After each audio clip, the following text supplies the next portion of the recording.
नमस्कार दादा। नमस्कार नमस्कार। दादा ये पिछले कितने टाइम से जो है आप लोग ये मना रहे हैं? ये हम तो कम से कम 500 साल से मना रहे हैं। अच्छा। साईं का ये प्रोग्राम पहले अभी साईं गुरदास राम का 93 ईयर प्रोग्राम है, 93 साल। और आप इस मंडल से कब से जुड़े हुए हैं? जुड़े हैं तब शुरू से, बचपन से। अच्छा, बचपन से ही मतलब। साईं खुद जिंदा था, हजरत था, मैं साईं के साथ रहता पढ़ता भी था। अच्छा, साईं के साथ मतलब आप पढ़े भी हैं? पढ़े भी साईं के साथ। साईं मुझे थप्पड़े भी मारता था, प्यार भी करता था। अच्छा। साईं हमारा, मैं भोजपुर का हूँ।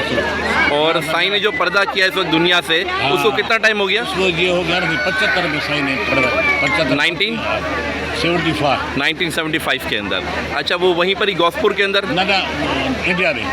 इंडिया में साईं इधर गया था घूमने के लिए। जी जी। इधर जंग लग गई ना, इस वजह से फिर उधर से इंडिया में कौन सी जगह पर? नंदुरबार। नंदुरबार। ये कहाँ पड़ता है? ये महाराष्ट्र में पड़ता है। महाराष्ट्र में। तो कभी ऐसा नहीं हुआ कि वहाँ के जो फॉलोवर्स है वो साईं के दर्शनों को यहाँ पर आए हो? आए, बहुत आते हैं, घोसपुर आते हैं। अच्छा। घोसपुर आए, कराची में आए, पहले कराची में आते थे, वो आते रहते हैं, हमें इधर से जाते रहते हैं, हमारा जत्था भी जाता है। अच्छा। 100 बंदों का जत्था यहाँ से भी जाता है। अच्छा अच्छा। बड़ा प्यार, हिंदुस्तान पाकिस्तान का प्यार हिंदुस्तान बढ़ गया। आपको ये सारे प्रोग्राम के लिए गवर्नमेंट ऑफ पाकिस्तान कैसे सपोर्ट करती है? गवर्नमेंट ने सपोर्ट और बाकी ये सिक्योरिटी देती है। घोसपुर में जो मेला हमारा होली का रखता है, बहुत बड़ा मेला है, हजारों लोग आते हैं। झंडे साहब की सलामी होती है ना, कम से कम 10,000 बंदे आते हैं। 10,000?